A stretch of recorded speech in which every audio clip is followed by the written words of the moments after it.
What's up? What's up? What's up, beautiful people? Welcome back to another episode of the Gratefully Podcast. I am your host, J.Nicole. Guys, we are back in the studio, rocking and rolling. I am feeling good today, and I want to get into this conversation.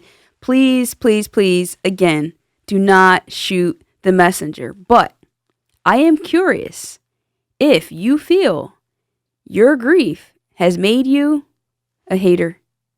Yes, a hater. I said it.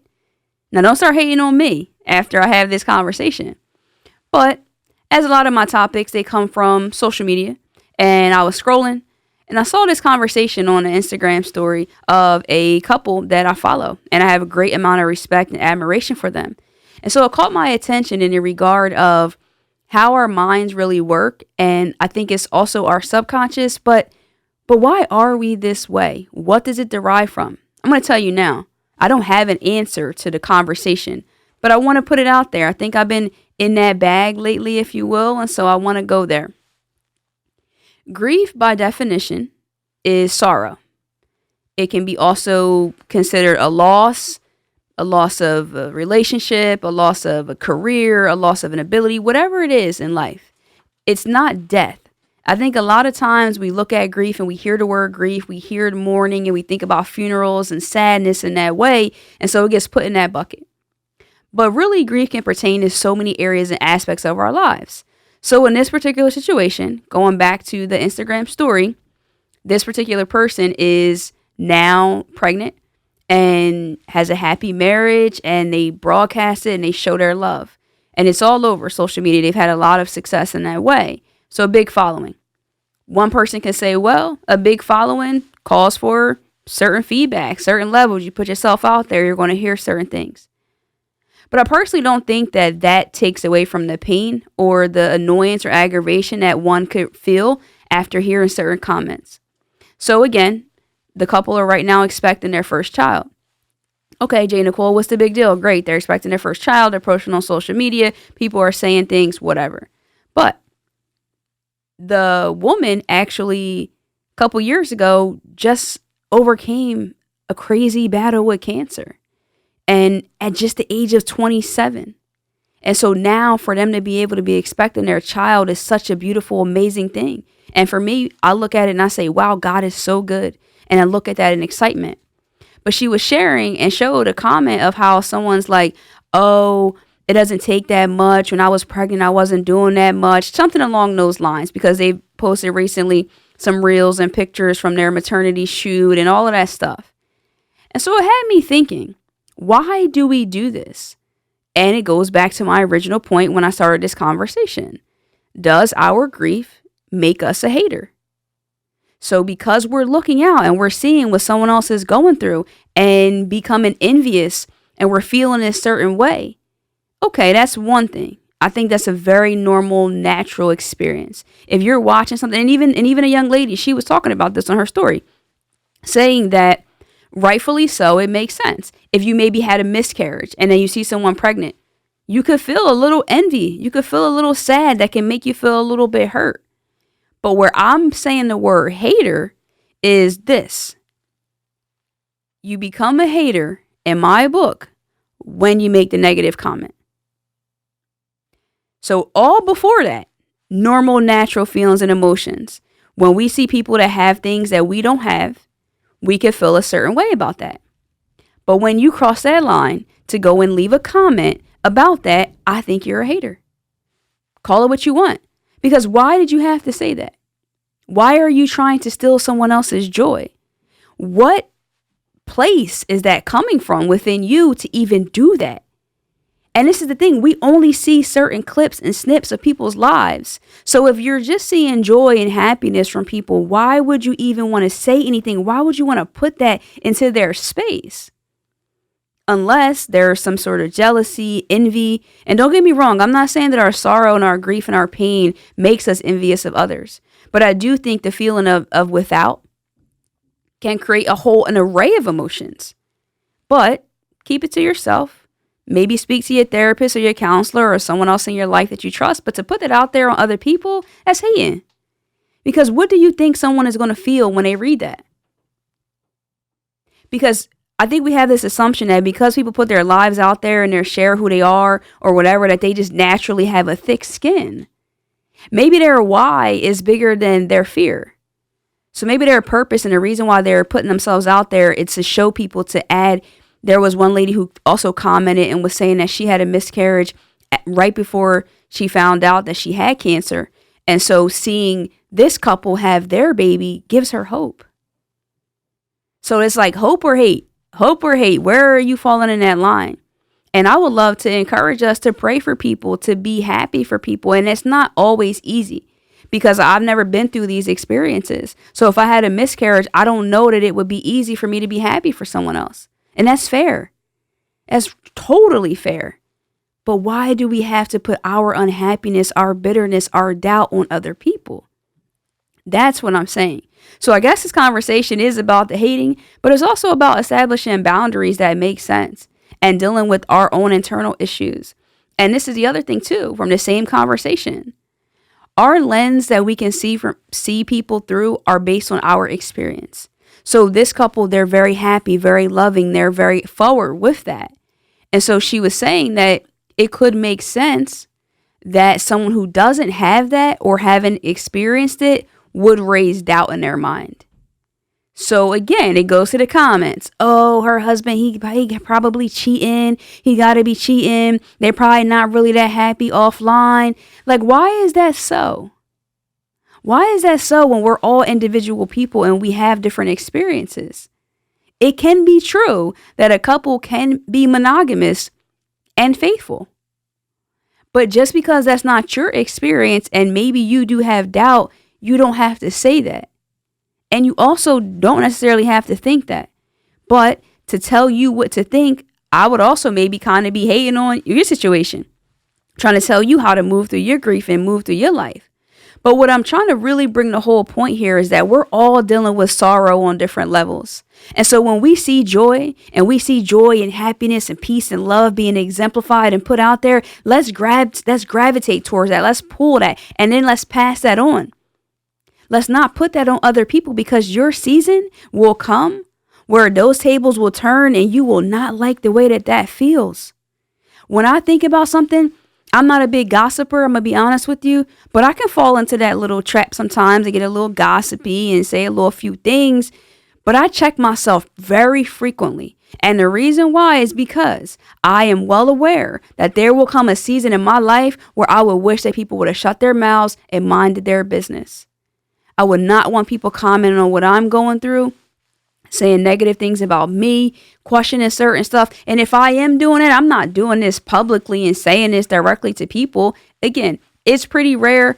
I'm a positive person that wants to see people win. And if I am kind of in that space, I'm laughing and I'm joking, but I'm also aware that a lot of laughs and jokes sometimes do become painful.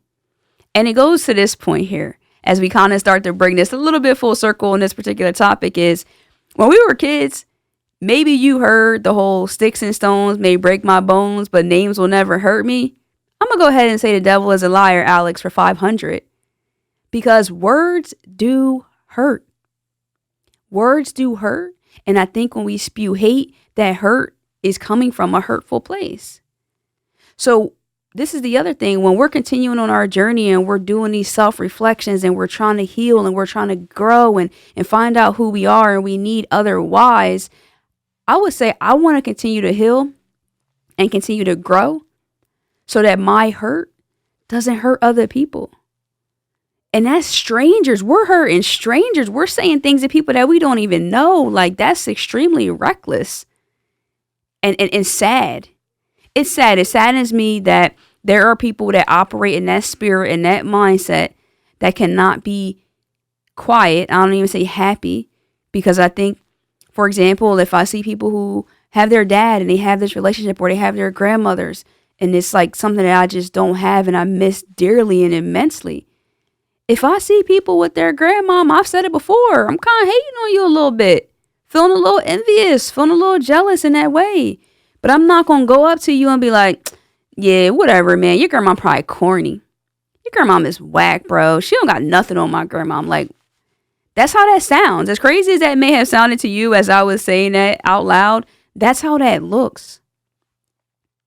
Let's advocate more for being supportive of our people, of our community when they're winning. Let's not bring people down.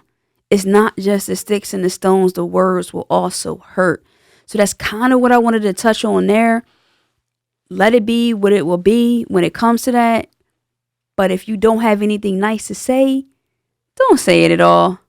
Now, I know you guys didn't sign up for a nursery rhyme full class, so I'm going to move into a different little subject here.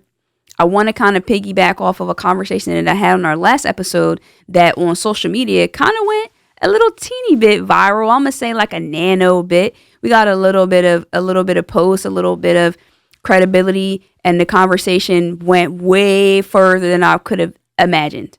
Truthfully. I mean, shout out to Black Love Page. That was super dope for them to repost and put the conversation between myself and Rachel Hannibal, Pep Talks, the personal finance coach from our last episode. If you haven't checked it out, definitely go back and do that. So the little snippet part where I talked about no shade to the GoFundMe, I just want better for my people for the funerals. Wow. There was so much support and a lot of people that understood. But where the misunderstandings came is what it seemed. And I wasn't going back and forth commenting with people because when I put things out there, it's to your interpretation. I would hope that someone would go listen to the full conversation and really understand where we were coming from. But the reality of it is when you say things, it can never be specific to every single person. It's going to be just a generalized statement just out there, just speaking in terms of, I would say almost the majority or something that I see frequently, but it's not going to pertain to everybody. There are people who do have life insurance and do have their affairs in order. There are people who will not be able to get life insurance policies due to whatever the circumstance is. There are people who maybe it was multiple people in a family who passed away. And so some of the people had life insurance, some didn't, some need GoFundMe, some don't. And this is the other case. Someone else raised this point. Maybe someone else created the GoFundMe. It wasn't even you. Someone said that someone created a GoFundMe for their daughter and they told them to take it down because I didn't ask you to do that. So again, circumstantial. But I wanted to circle back because the PS to that story is we have to get our affairs in order. Whatever that definition is to you, I want to encourage you to do that. And the reason is not for you. It's for the people like myself, like you out there that are listening, who are bereaved, and had to sit at that table and had to make those decisions and had to file and shuffle through these papers and make certain phone calls, all while your heart is shattered.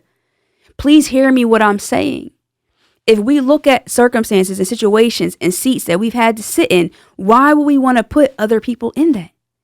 If we have an opportunity and a chance right now to change those circumstances and make somebody else's burden lighter, well then why wouldn't we do that? That's what I'm trying to say. I know that everyone doesn't have money. I know that we don't. But if just one or two or three more people could say, I do need to get myself together. I do need to get these things in order. Well, that's a few more families that just might be alleviated of that pain. It's tough. It's hard. It's not conversations that we want to have. But if we have them now, it's a little easier later. And so I'm okay with people misinterpreting. I'm okay with everything not being fully understood, but I wanted to have that chance to just be a little more clear with that and understanding that it's never going to be cookie cutter. What I say, what any podcaster says, what anyone who has a presence or an opportunity to speak in front of other people, is never going to always apply. Take from it what you will, apply it where you can, and I can only hope and pray for the best that in some way or another, the fact that you tuned into the podcast, the fact that you sat down and you listened or you clicked on a post, watched a reel, read a quote, whatever it is, that your life or the life of someone that you may share it with is just a little bit better. Thought-provoking. We pressed record and we started this show so that we can have these unapologetic, raw conversations. So please be clear, I'm not apologizing for what I said. I stand by that 100%. But I never want the message to be lost because it's about impact. And I don't think you can have impact with confusion. So that's why I try to be clear and make sure that we're having the most understanding that we possibly can when I'm having this dialogue. I'm passionate about this. I'm passionate about my people. I want to see our communities thrive. I want to see the old be out and the new become in.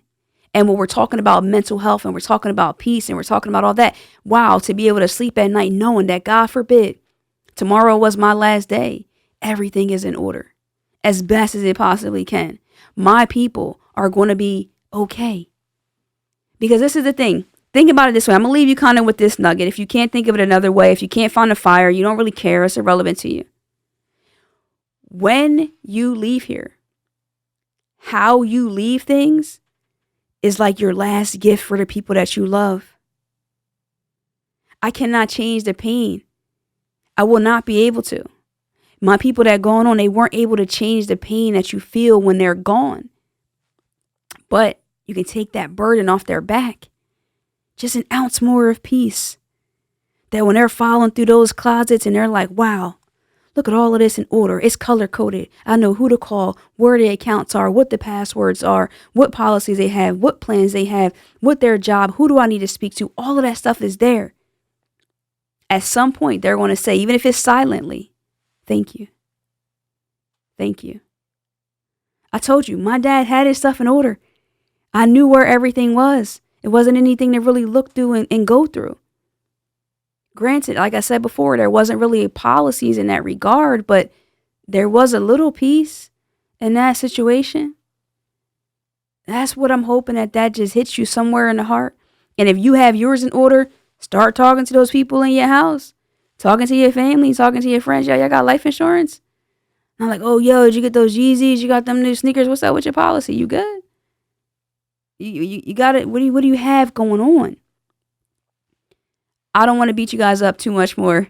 I'm hoping that you're hearing it, that it's applying to your heart, that you understand I'm always coming from my heart because I care about yours. Guys, if you're watching this on YouTube, drop me a comment. Let me know your thoughts. Make sure we're sharing this out. Share it with someone else. Say, hey, have you heard the Grief Bully podcast? If you haven't, what are you doing? You have to tune in. It's coming to us, helping us heal on this journey, combat our grief, and cope and handle our mental health and our wellness, and most importantly, to become better people. If you're listening to the audio, please, I would love it if you can leave me a review, 5 stars, some kind of feedback. I'm always loving and appreciate that on Apple Podcasts, Spotify, or wherever you are tuned in. And I am guilty. I hang out the most on Instagram. So if you're not following me there, make sure you're doing that, guys. Over on Instagram, like I said, at I_am_J_Nicole, guys. So next time, you already know, love and light. Peace.